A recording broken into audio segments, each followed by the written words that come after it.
Hello.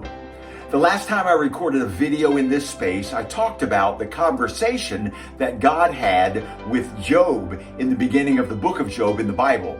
God asked Satan in Job 1:8, "Have you considered my servant Job? There is no one on earth like him. He is blameless and upright, a man who fears God and who shuns evil."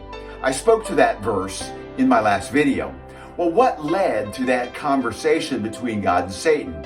Well, verses 6 and 7 say, "One day the angels came to present themselves before the Lord, and Satan also came with them.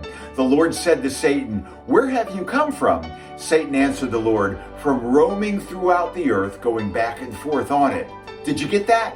Satan was roaming throughout the earth, going back and forth on it, and I'm pretty confident Satan wasn't roaming across the earth to see the sights and visit different cultures. Satan was looking for people he could deceive, tempt, and discourage.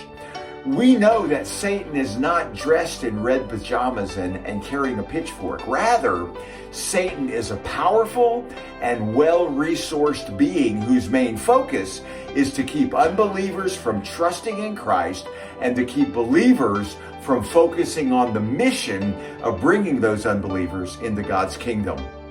So he's on the prowl.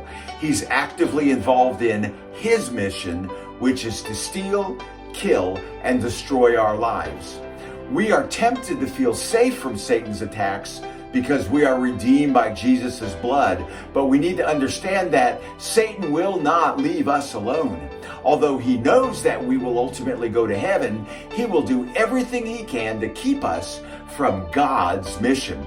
Just go back and read chapters 1 and 2 in the book of Job if you need any convincing of that. So what is our takeaway? Just as Satan is actively seeking to distract us from God's mission, we need to be actively seeking to accomplish God's mission. Satan's favorite tools are neutrality, apathy, complacency, and resting on the past. May I encourage us to be on the offensive for God's kingdom. Then we don't have to fear Satan's manipulation of our lives for his purposes. God bless you.